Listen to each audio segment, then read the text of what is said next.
Nah, jadi di pertanyaan yang pertama, setelah hampir menuntaskan 3 tahun masa SMA di Semada ini, apa aja sih Kak pencapaian Kakak selama di SMA?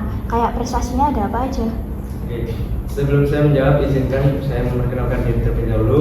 Perkenalkan, nama saya Rizky Adang Saputra dari kelas 12-2. Nah, untuk pencapaian saya selama 3 tahun di saat SMA terdapat di berbagai bidang. Yang pertama di bidang prestasi, yaitu saya merintis di dalam perlombaan karya ilmiah, terutamanya karena saya kelas 10 dulu itu diajak oleh guru pembimbing atau yaitu Bu Yustika mengikuti karya ilmiah yang diadakan oleh IDI. Nah, setelah itu tak hanya yang diadakan IDI, saya juga mengikuti OPSI, yaitu adalah Olimpiade Penelitian Siswa Indonesia. Nah, setelah OPSI juga saya mengikuti di ISPO, Indonesian Science Project Olympic. Nah, tak hanya itu, selain di bidang prestasi, saya juga mengikuti beberapa organisasi atau ekstrakurikuler. Yang pertama, saya mengikuti di organisasi Pramuka, yaitu menjadi ketua ekstrakurikuler terutamanya. Lalu di Semadapala, pecinta alam, saya sebagai anggota juga. Lalu di Osmada MPK, 23, 24 juga saya mengikuti itu. Baik, dilanjut sama Mas Rafiuddin. Terima kasih atas pertanyaannya. Sebelumnya perkenalkan, nama saya Muhammad Rafiuddin. Saya dari kelas 12-8. Jadi untuk semasa di SMA, beberapa prestasi yang pernah saya raih, pastinya yang pertama di bidang ekonomi. Jadi saya pernah mengikuti lomba Olimpiade Sains Nasional tingkat kabupaten, itu juara 3. Kemudian saya juga pada awalnya itu perlombaan yang pertama kali saya menangkan itu adalah lomba perpajakan yang diadakan oleh Direktorat Jenderal Pajak tingkat Jawa Timur, itu juara 1. Selanjutnya kemudian pernah juga memenangi di bidang koperasi, itu juara 2 di Jember sama juga tingkat provinsi. Kemudian setelah memenuhi perlombaan tersebut, saya juga mencoba mengikuti beberapa perlombaan yang seperti membuat reels, itu pernah memenangi juara 2 di tingkat kabupaten di KPP Pratama Lamongan. Kemudian saya juga cuma sempat pernah ikut juga penelitian itu di ISPO, cuma ya kalah. Terus lanjut itu juga pernah memenangi lomba turnamen perpajakan itu di UNER juara 1. Kemudian terus juga pernah semifinalis akuntansi itu di STAN. Kemudian juga yang terakhir ini itu mengenai juara 1 LKS tingkat SMA, SMK, MAN, MAN di tingkat Kabupaten Lamongan, seperti itu ya, dan lain-lain. Baik, untuk pertanyaan yang kedua, yakni bisa diceritakan pengalaman menarik atau yang berkesan dalam proses sebelum kakak-kakak mencapai prestasi itu. Jadi untuk proses-prosesnya pasti yang pertama itu usaha, karena apapun itu pasti awalnya dari usaha terlebih dahulu. Hal semuanya, entah apapun yang kita lakukan pasti berawal dari usaha dan doa. Dari usaha kita perlu mempelajari ketika apa yang kita butuhkan untuk materi. Misal di posisi saya itu semisal mengikuti perlombaan perpajakan. Jadi ya untuk bagaimana cara kita bisa memenangkan perlombaan tersebut, pastinya ya yang pertama kita harus belajar dan berusaha sebaik mungkin bagaimana kita bisa mengetahui materi apa yang nanti akan diujikan. Kemudian yang pasti yang pertama itu kita harus perlu pengalaman dan relasi dalam mempelajari suatu hal. Misal pastinya kita memerlukan suatu pembimbing. Misal di posisi saya pada saat ini, pada saat dulu sampai hingga saat ini, itu rata-rata dibimbing oleh dosen di bidang ekonomi. Jadi ketika kita tidak mengetahui beberapa hal yang sekiranya kita bingung dalam materinya, kita bisa tanya ke orang yang ahlinya, yaitu pembimbingnya kita atau pembimbing saya, yaitu Buningsi. Seperti apa saja yang saya bingungkan misal di perpajakan, nanti pasti kita bakal dikasih beberapa materi yang pastinya dimiliki sama pembimbing kita, karena pembimbing kita pastinya juga kan terjun lebih lama dan memiliki pengalaman yang lebih luas, seperti itu. Nah, kalau dari saya sendiri untuk pengalaman mengikuti lomba, yaitu yang pertama adalah ada komitmen. Nah, kita harus mempunyai tujuan, mau dibawa kemana diri kita itu nanti ke depannya, sehingga kita tahu arah dan kita juga mengetahui mana untuk mencapai tujuan yang awal kita inginkan itu, sehingga ada konsisten juga. Tak hanya komitmen, perlu dilakukan seperti berusaha tadi, ikhtiar juga perlu, sama doa orang tua juga. Itu adalah kunci kesuksesan. Kira-kira. Selanjutnya di pertanyaan ketiga, setelah lulus dari Semada, apa sih rencana kakak selanjutnya? Dimulai dari Mas Sergio. Kalau dari saya sendiri, rencana saya setelah lulus dari Semada dalam mendaftarkan diri saya ke militer. Nah, terutamanya ini kan sudah ada pendaftaran Polri terbuka, yaitu saya mendaftarkan diri saya untuk mengikuti saat pendaftaran Bintara Polri. Tanya itu saya juga mengikuti pendaftaran di UNAN, Universitas Pertahanan juga, yang sekarang sudah dibuka hingga tanggal 28 nanti ditutup. Ya. Kalau saya sendiri, pastinya setiap orang memiliki keinginan untuk dimanakan diri ini nanti, kemana tujuannya ke depannya. Kalau saya itu ingin, karena alhamdulillah masuk eligible, pastinya menantikan terlebih dahulu bagaimana hasil SNBP-nya nanti. Jika alhamdulillah lolos, maka ya berarti itu memang takdir yang diberikan Tuhan untuk saya. Tapi di sisi lain, karena pastinya kita kan nggak boleh menentukan terhadap suatu hal, jadinya saya juga ikut sama seperti Sergio mendaftarkan diri di UNHAN atau Universitas Pertahanan. Apalagi kan mungkin pendaftarannya bisa dikatakan gratis, sehingga bisa diuji yang layak umum dengan biaya yang cuma-cuma. Baik, untuk pertanyaan yang nomor 4, menurut kakak, seberapa penting prestasi dalam pendidikan dan menentukan masa depan? Menurut saya, bisa dikatakan bahwa prestasi itu perlu dan penting. Namun yang paling penting dari segala hal yang perlu kita ketahui adalah pengalaman. Jadi kemanapun kita melangkah, pengalaman adalah hal yang utama. Ketika kita nanti melangkah entah kemanapun itu, dari jenjang SMP, SMA hingga kuliah, kita pasti akan bertemu dengan orang lain yang pastinya itu kita pelajari dari hal yang telah kita alami sebelumnya. Misal kita di masa SMP mungkin bisa dibilang kurang sergap sinau atau kurang giat dalam mencari perlombaan prestasi, maka hal tersebut juga bisa dikatakan sebagai pengalaman yang nantinya bisa kita perbaiki dan evaluasi di masa ketika SMA. Sama halnya seperti saya, menurut saya prestasi itu enggak yang benar-benar ya benar penting, cuma menurut saya hal yang perlu kita raih semasa sekolah adalah pengalaman dan ilmu yang perlu diterapkan dalam keadaan sehari-hari. Karena percuma bisa kita mendapatkan prestasi apapun itu, namun jika attitude dan bagaimana kita dalam menerapkan ilmu yang ada di sekolah tidak sepantasnya, itu akan sia-sia. Menurut saya seperti itu. Oke, kalau menurut saya juga tak jauh beda dari pernyataan yang disampaikan oleh Mas Rafiuddin, sehingga prestasi juga itu sebagai pendukung lah, bukan hal yang wajib. Karena hal yang wajib adalah kembali lagi ke diri kita sendiri. Kalau misalkan diri kita sendiri itu dihadapkan oleh situasi yang sangat urgent atau sangat darurat, kita harus mempunyai solusi untuk menanganinya. Misalkan kita dihadapkan ada dua kemungkinan, yang mana di salah satu sisi itu ada resiko yang kita ambil itu sangat besar, begitu juga di salah satu sisinya juga, sehingga kita bisa memecahkan solusinya dengan yang terbaik dan juga meminimalisir untuk resiko ke orang lain pertama. Kalau menurut saya itu. Nah, lanjut di pertanyaan kelima, adakah guru yang paling menginspirasi bagi kakak-kakak dan dampaknya ke kakak itu apa? Oke, dari saya sendiri ada. Kalau guru yang sangat menginspirasi bagi saya yaitu adalah Bu Nurul Samsia. Begitu juga dengan Bu Silvi.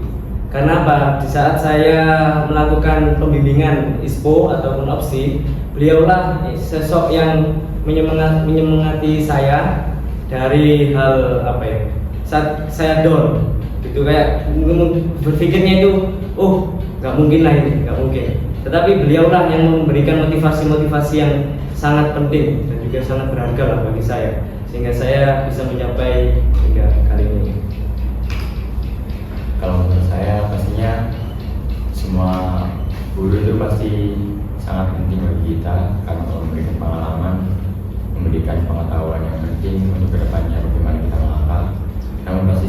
siswa pasti memiliki guru favorit tersendiri yang telah membantu mungkin dirinya dalam berproses di masa SMA. Kalau bagi saya yaitu Bu Sri, karena meskipun pada saat kelas 10 itu pada saat itu saya 10-1 itu tidak diajar Bu Ningsi dalam ekonominya, melainkan saya diajar sama Bu Lina. Sekarang sudah mutasi, dan pada saat itu saya tuh yang benar-benar merasa dianggap bahwa saya itu siswa di SMA 2 itu karena adanya Bu Ningsi, dimana pertama kali saya lomba itu yang mengajar juga beliau, yaitu lebih tepatnya di ISPO untuk penelitian sama beliau, sehingga yang pada awalnya itu saya nggak bisa mengoperasikan apa itu Microsoft Word lah, buat makalah dan lain-lain. Setelah semenjak itu jadi saya bisa mengoperasikan untuk kegiatan sekolah juga, bisa disuruh bikin makalah dan lain-lain. Kemudian selain itu juga dalam proses selanjutnya setiap perlombaan yang ada itu juga saya pasti mengajak Bu Sri Ningsi, karena ya mungkin udah merasa cocok, apalagi juga beliau guru ekonomi, sehingga bagi saya mungkin beliau yang cocok untuk menemani dan membimbing saya untuk ke depan. Baik, pertanyaan selanjutnya nomor 6. Apakah kakak punya tips yang bisa kakak-kakak berikan kepada teman-teman yang juga akan berjuang di SNBP atau SNPT nanti? Yang pastinya pertama adalah tetap semangat dan jangan menyerah. Semua itu pasti ada jalannya dan telah diatur sama yang di atas. Kita hanya bisa berusaha, ikhtiar dan berdoa apapun hasilnya. Terutama untuk teman-teman atau siswa-siswa di luar sana yang sekarang mungkin alhamdulillahnya masuk eligible. Kalian keren, kalian hebat, dan mungkin itu adalah salah satu jalur kalian untuk meraih apa yang kalian impikan nantinya, mungkin masuk ke universitas yang diimpikan. Namun kalau bisa kita jangan berpatokan lah apa itu SNBP, karena sebenarnya tidak ada sesuatu yang pasti dan tidak ada sesuatu yang dapat kita gunakan sebagai patokan, sehingga kita memerlukan hal lain untuk mencapai kesuksesan. Mungkin lebih tepatnya kalau bisa kita mulai sekarang belajar SNBT dan belajar mengenai apa yang sekiranya nantinya diujikan di kedepannya. Dan alhamdulillah mungkin SNBT kali ini tidak ada perubahan materi dari sebelumnya, mungkin hanya perubahan waktu saja, sehingga tidak terlalu membebani kita dan tetap semangat, jangan pantang menyerah. Kalau menurut saya sendiri, kembali lagi yang pertama adalah komitmen, sehingga kita tahu apa yang kita capai, apa yang kita inginkan, sehingga yang selalu kita dambakan juga bisa tercapai. Nah, tak hanya itu komitmen, harus ada konsisten, intens juga. Karena setiap kita berlatih, setiap kita berjuang, itu pasti ada motivasi di dalam diri kita sendiri maupun dari luar, agar kita tetap meningkat gitu. Untuk mengapa alasannya kita melakukan hal ini, mengapa kita melangkah gitu. Jadi sehingga kita juga tak lupa untuk berikhtiar juga, karena semua ini adalah milik Tuhan Yang Maha Esa. Karena hal apa yang kita inginkan juga bisa gagal lah kalau misalkan Allah Subhanahu wa taala atau Tuhan Yang Maha Esa menindaklanjuti yang lain. Yaitu kun fayakunnya manjada wajada itu harus perlu juga, karena barang siapa yang bersungguh-sungguh ia akan mencapai hasilnya. Itu aja sih. Assalamualaikum warahmatullahi wabarakatuh. Halo Sobat Semajda semuanya, kembali lagi di Forecast Seksi 4 SMA Negeri 2 Lamongan. Di Forecast kali ini bersama saya, Elvira, akan mengajak teman-teman mengobrol santai dengan kakak-kakak berprestasi di SMA Negeri 2 Lamongan. Di sini bersama narasumber Kak Sergio yang akan memberikan cerita pengalamannya. Baik, untuk pertanyaan yang pertama, yakni apakah kakak sudah mempersiapkan apa saja yang diperlukan untuk pendaftarannya? Kan ada berkas-berkasnya gitu Kak, jadi apa aja? Oke, jadi saya sendiri sudah mempersiapkan dari hal berkas-berkas itu tadi. Lalu dari hal jasmani tidak terlupakan juga, karena di polisi ataupun di militer kan pasti dominannya di jasmaninya. Nah, lalu tak hanya itu, ada psikotes sama akademiknya. Nah, untuk berkas-berkas alhamdulillah saya sudah selesai semuanya, karena dari tanggal 5 Februari kemarin kan sudah dibuka untuk pendaftaran Polri, dan alhamdulillah saya sudah mendapatkan nomor ujiannya. Sehingga saya tinggal menunggu untuk tahapan selanjutnya, yaitu Rikes 1 atau Ritmen Kesehatan 1, yaitu di pengecekan kesehatan yang berada di bagian luarnya, semisal kayak di gigi, lalu THT, tenggorokan juga, lalu varises dan lain sebagainya itu. Baik, pertanyaan berikutnya, seputar apa aja sih Kak tes buat Polri itu? Oke. Jadi di dalam penerimaan Polri terdapat banyak tahapan-tahapan yang harus dilalui. Yang pertama terdapat verifikasi. Nah, yang kedua yaitu tadi untuk berkas-berkas atau ritme administrasinya. Nah, setelah ritme awal lah itu namanya.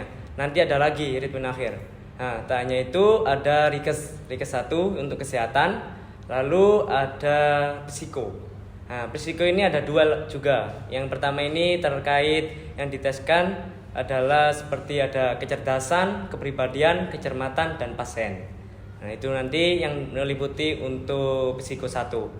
Setelah psiko 1 berlanjut untuk akademik 1. Nah, akademik ini ada 4 poin yang diteskan. Yang pertama adalah PU, pengetahuan umum. Yang kedua adalah TWK, tes wawasan kebangsaan. Lalu yang ketiga ada PN, penalaran numerik. Dan yang terakhir ada bahasa Inggris. Nah, untuk akademiknya itu. Setelah akademik ada untuk peringkingan awal lah itu. Sehingga per daerah itu nanti diambil lah. Spesial di Lamongan nanti diambil beberapa kota, kurang lebih ada 10 lah, misal nanti dilanjutkan untuk diteskan di Polda atau polisi daerah nanti. Nah, setelah itu ada lanjut lagi berada di jasmani. Jasmani ini ada 3 kelas. Yang pertama kelas A untuk lari. Lari ini yang diteskan adalah 12 menit. Nah, untuk kelas B itu ada beberapa bagian. Yang pertama adalah push up, pull up, sit up, sateran juga termasuk untuk yang kelas B. Dan untuk yang kelas terakhir adalah kelas C adalah renang. Itu sendiri. Kalau di Polri untuk renangnya yang diteskan adalah gaya bebas dengan jarak 25 meter. Untuk waktunya secepat mungkin itu akan lebih baik. Nah, setelah jasmani ada psiko kedua. Nah, psiko kedua ini tak sama dengan psiko 1 tadi. Jadi psiko 2 ini lebih dominan yaitu menggambar. Yaitu terdapat tes warteg, itu ada 8 garisan gitu. Nanti kita berkreasi untuk menggambarnya seperti apa. Yang kedua ada gambar pohon. Nah, gambar pohon ini seharusnya harus ada kayak buah-buahnya. Misal kita gambar pohon mangga, pohon apel dan sebagainya. Lalu tak hanya itu ada gambar orang. Nah, gambar orang ini sedang melakukan aktivitas. Misalkan Pak Polisi sedang menyeberangkan pengendara atau yang lain sebagainya. Lalu yang terakhir adalah rumah. Nah, kita di rumah sendiri ini diharuskan atau diwajibkan harus ada pagarnya saat menggambar. Itu. Setelah psiko kedua berlalu, ada lagi yaitu Rikes kedua. Nah, Rikes kedua ini yang diteskan bagian dalam, misal kayak darah, EKG, lalu paru-paru dan lain sebagainya itu. Setelah itu ada PMK. Nah, ini penelusuran mental kepribadian. Jadi kita ditelusuri untuk mental kepribadian kita, apakah kita mengandung ideologi komunisme ataupun Pancasila yang sedang kita terapkan di pemerintahan saat ini. Nah, setelah PMK itu ada MI, mental ideologi. Mental ideologi juga tak jauh beda dengan PMK, seperti kita penelusuran diri kita. Lalu yang terakhir ada Panpus atau Pandohir Pusat. Nah, itu kita menunjukkan tes bakat minat kita.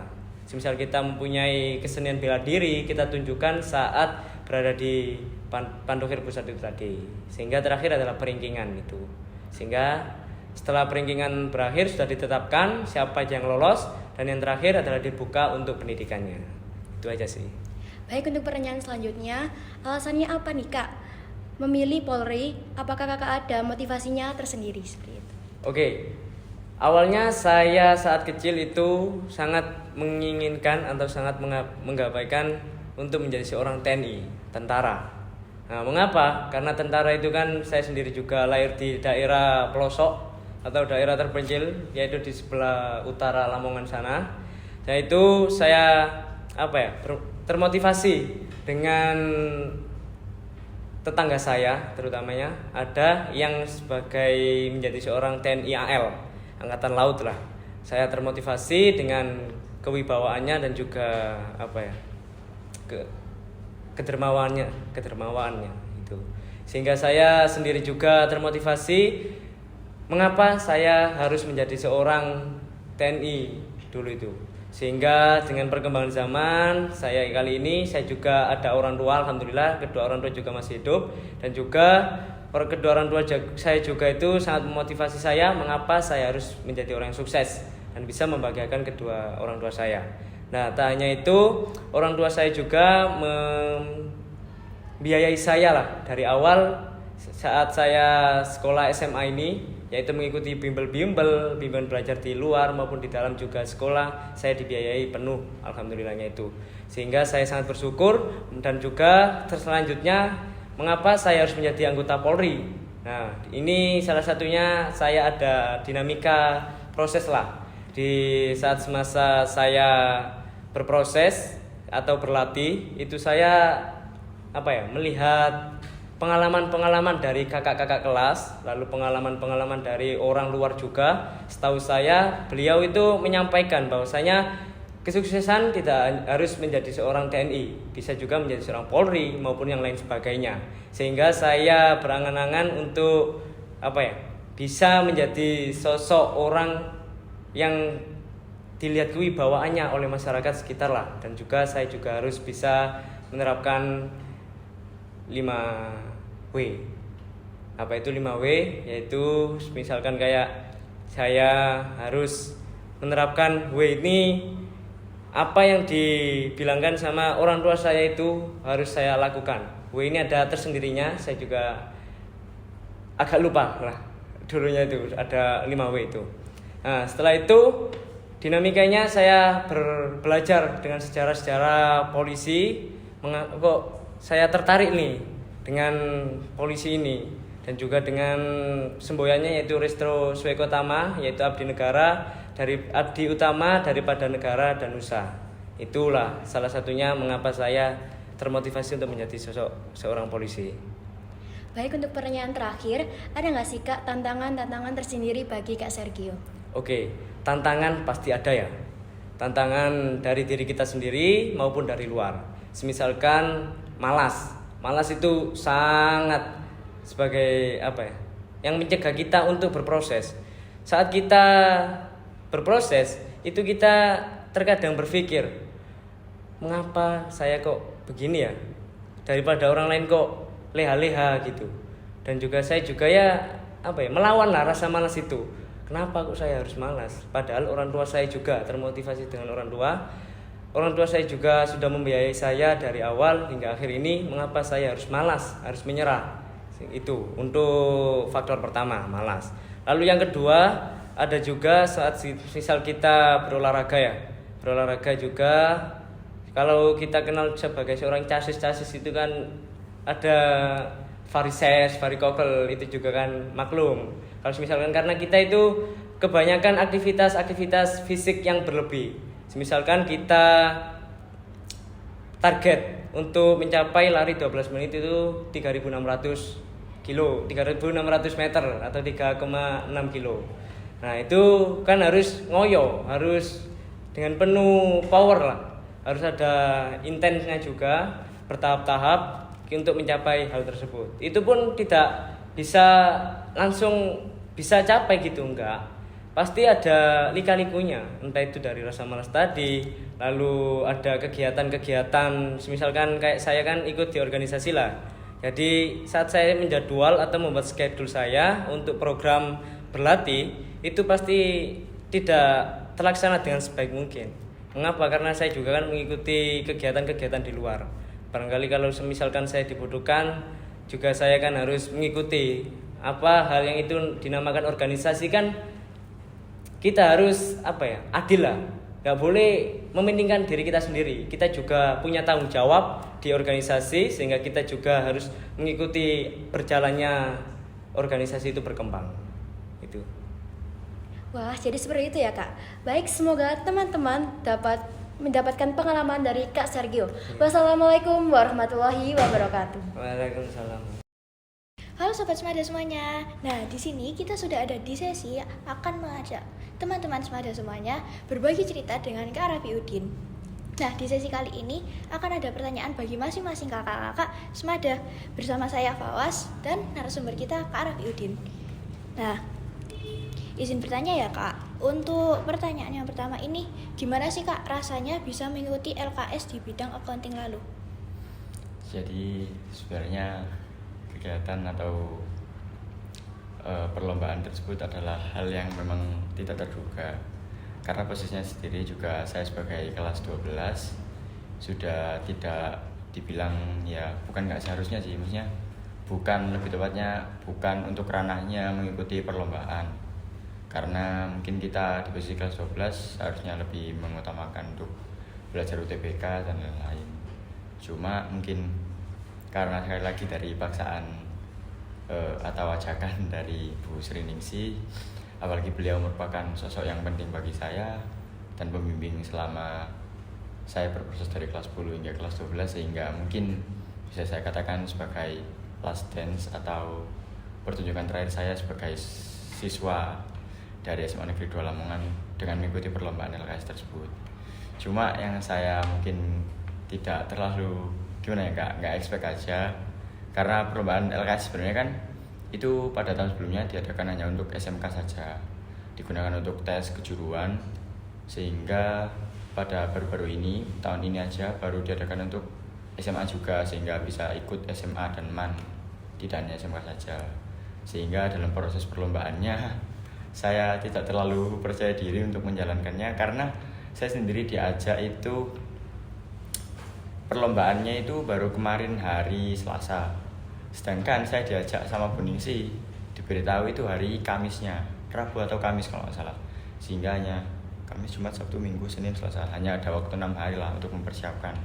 Apalagi saya udah nggak pernah menyentuh materi akuntansi sama sekali, yang terakhir kali juga lomba akuntansi itu udah lama, sehingga saya perlu mempelajari lagi itu ya paling 2 hari 3 hari lah. Dan ya alhamdulillah hasilnya juga memuaskan, mendapatkan juara 1. Cuma ya seperti itu, kayak nggak nyangka aja bisa ngalahin SMK yang bisa dikatakan setiap harinya itu mendapatkan pelajaran akuntansi kurang lebih 4 jam setiap hari. Dan sedangkan saya yang ya ekonomi itu cuma 2 jam mungkin seminggu, 4 jam itu seminggu, bukan setiap hari. Ya seperti itulah, alhamdulillah. Nah, buat lanjut ke pertanyaan kedua, gimana sih tips dari kakak caranya membagi waktu untuk kegiatan-kegiatan sekolah dan untuk fokus pada lomba-lomba yang sebelumnya kakak ikuti?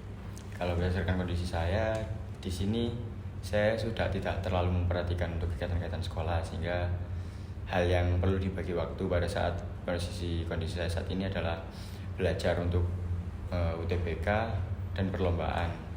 Menurut saya, jika kita mengetahui dengan keadaan di posisi saya di LKS ini yang sangat mepet, yaitu cuma 6 hari, bahkan kehitung cuma 5 hari sih, soalnya pada waktu hari Rabunya itu masih kayak negosiasi.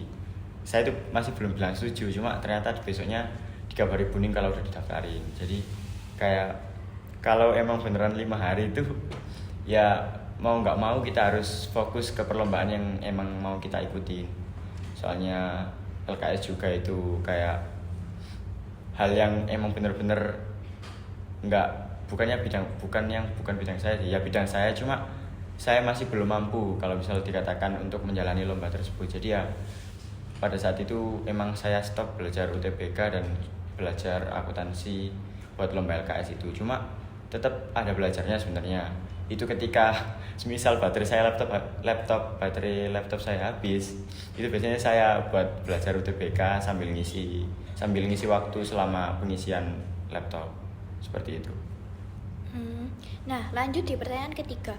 Kakak itu menyadari passion kakak di bidang akuntansi itu sejak kapan dan ceritanya itu kayak gimana sih?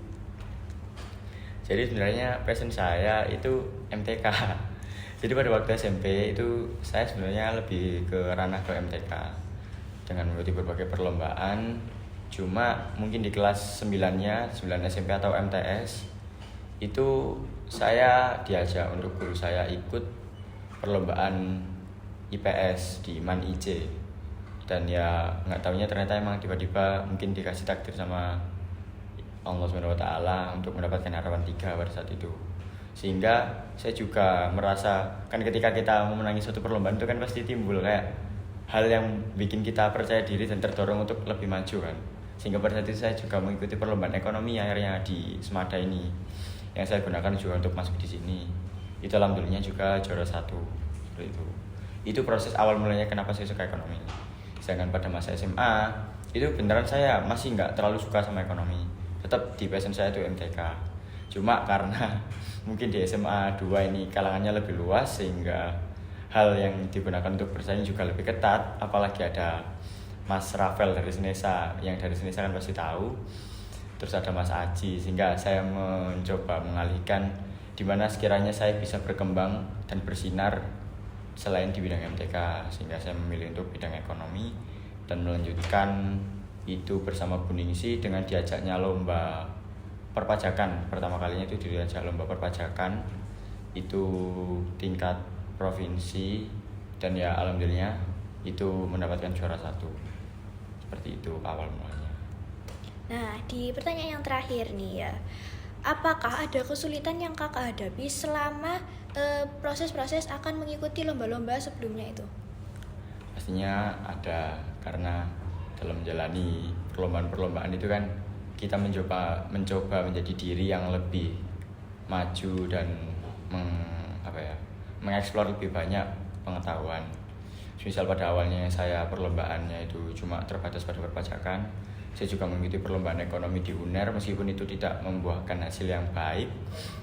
Ya, setidaknya dari hal tersebut kita bisa mengevaluasi apa yang kurang dari kita, sehingga kita bisa mencoba terjun lebih dalam ke berbagai bidang yang lainnya. Seperti saya juga ikut koperasi, perlombaan koperasi, kemudian juga memenangkan meskipun di UNER kalah, ya memenangkan OSNK di tingkat kabupaten juara 3 lah. Kemudian selain di koperasi perpajakan ekonomi juga, itu juga ada seperti perlombaan karya ilmiah lah, pembuatan reels video lah, yang membuat kita mendapatkan experience lebih dan mendapatkan pengalaman, entah itu bisa mengoperasikan Microsoft Word, Microsoft Excel, kemudian berbagai software, dan yang paling terutama itu ya hal yang kita dapat dari apa yang telah kita lampaui, yaitu pengalaman yang menimbulkan keterampilan bagi diri kita sendiri seperti itu. Dan tantangan utamanya itu pastinya yaitu tadi hal yang berbeda-beda yang perlu kita telusuri, dengan pastinya ya nggak jauh dari kata ikhtiar dan berdoa. Semuanya itu pasti bisa kalau dijalankan dengan ikhtiar dan berdoa. Semisal pun kita nggak bisa, yang pastinya juga tanya kepada pembimbing kita bagaimana ranahnya nantinya. Kita misal nggak tahu nih tentang perpajakan, misal kita nggak tahu bagaimana pengenaan tarif untuk di posisi saya di bidang perpajakan, kita nggak tahu tarif untuk tanah di wilayah Lamongan dan wilayah lainnya itu beda apa enggak, dan pengenaannya itu nanti tarif berganda atau striker land, ya kita bisa cari di Google. Kalau sekiranya di Google nggak ada, ya berarti kita cari ranahnya di pembimbing kita, seperti itu. Nah, ternyata gitu ya teman-teman, pengalaman menarik dari Mas Rafiuddin selama 3 tahun di Semada ini. Terima kasih. Ya. Assalamualaikum warahmatullahi wabarakatuh. Halo Sobat Semada semuanya, kembali lagi di Forecast Seksi 4 SMA Negeri 2 Lamongan. Di Forecast kali ini bersama saya Elvira akan mengajak teman-teman mengobrol santai dengan kakak-kakak berprestasi di SMA Negeri 2 Lamongan. Di sini bersama narasumber Kak Nadia yang akan membagikan cerita pengalamannya. Baik, untuk pertanyaan yang pertama, yakni apa yang memotivasi Kak Nadia untuk mengikuti lomba cerdas cermat ini? Oke, terima kasih atas pertanyaannya. Jadi sebenarnya banyak hal yang memotivasi aku untuk mengikuti perlombaan-perlombaan itu, dan kebetulan aku tuh suka banget lihat video-video orang-orang hebat dengan perjuangan luar biasanya, seperti video di TikTok tentang anak yang berjualan tisu, kemudian bapak berkebutuhan khusus yang berjualan balon, hingga mereka yang menyandang banyak gelar di namanya. Nah, itu mendorong aku untuk semangat belajar dan menyadarkan bahwa kita itu punya jalan masing-masing untuk ditempuh. Karena makna kesuksesan setiap orang itu berbeda-beda. Jadi ada yang merasa sukses karena dia itu bisa jalan-jalan ke luar negeri, ada yang merasa sukses cukup dia itu dengan makan sesuap nasi. Tapi menurutku mereka semua itu luar biasa dan mereka layak untuk mengapresiasi usahanya. Baik, untuk nomor 2, bagaimana proses persiapan Kak Nadia sebelum lomba? Untuk proses persiapan lombanya itu biasanya aku mempelajari pertama itu juknisnya dulu, karena itu yang memang paling penting. Yang kedua, kalau misalnya itu lomba berkelompok, itu harus ada koordinasi dengan teman setim. Nanti ada pembagian tugas, misalnya ada beberapa materi nanti akan dibagi, baru nanti belajarnya itu kayak dicicil, bukan langsung serta-merta dalam waktu 1 hari 1 malam. Itu nggak bisa, karena itu sama sekali nggak efektif.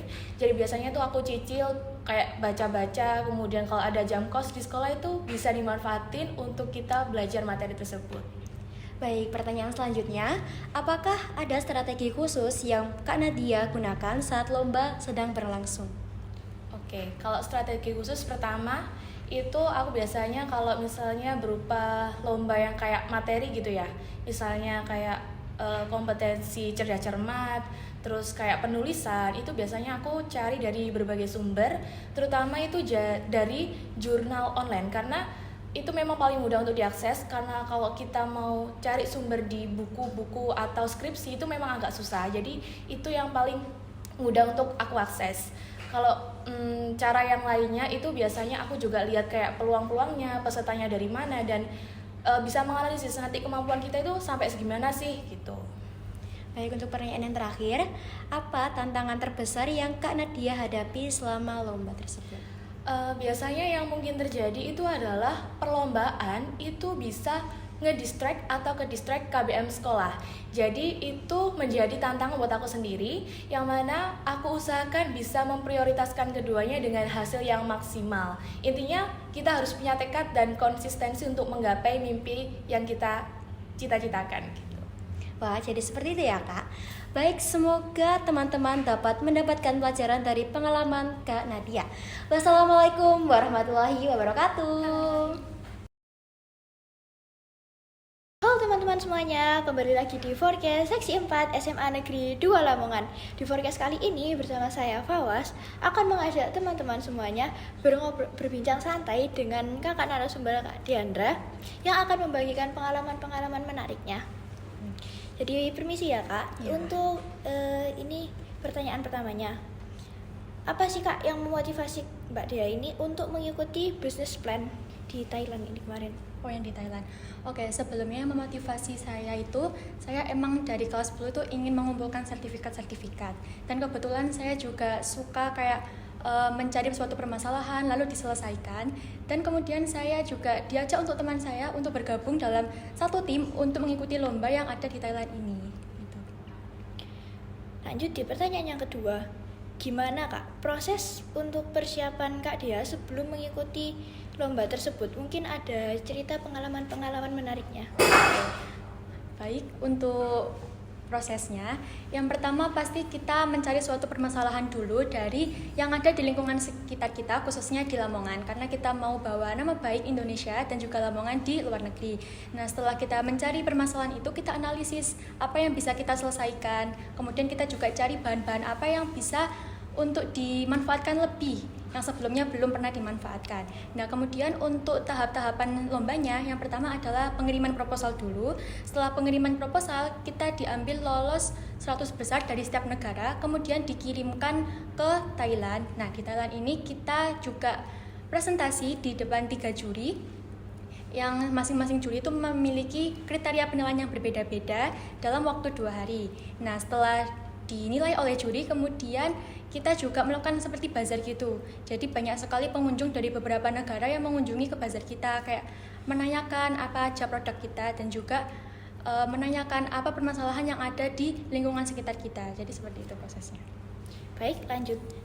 Gimana caranya Kak Dia untuk membagi waktu antara mengikuti perlombaan, kegiatan sekolah, dan juga aktif di organisasi? Oke, jadi sebelumnya saya ini kan aktif di organisasi OSIS ya, sebagai bendahara umum OSIS. Nah, jadi untuk menyeimbangkan antara OSIS organisasi dan kegiatan sekolah, kita harus punya tupoksi masing-masing. Apa yang paling penting itu yang harus didahulukan duluan.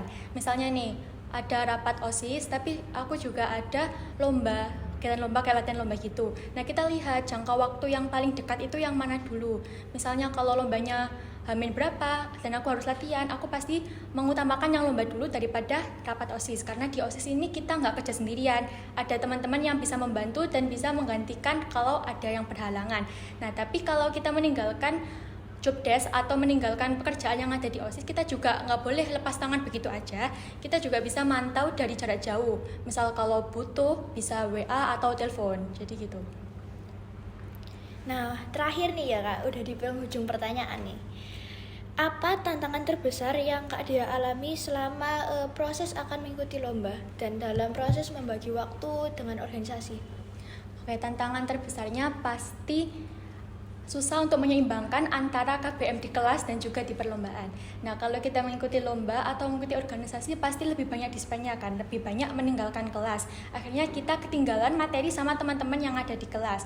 Nah, tantangan paling terbesarnya itu kita harus mengejar materi itu dalam waktu yang singkat. Sedangkan teman-teman yang lainnya tuh udah dari jauh-jauh hari udah mempelajari materi itu, sedangkan kita baru beberapa hari aja. Nah, itu tantangan yang paling berat menurut aku, dan itu kita juga harus menyeimbangkan antara akademik di kelas dan juga prestasi di luar kelas.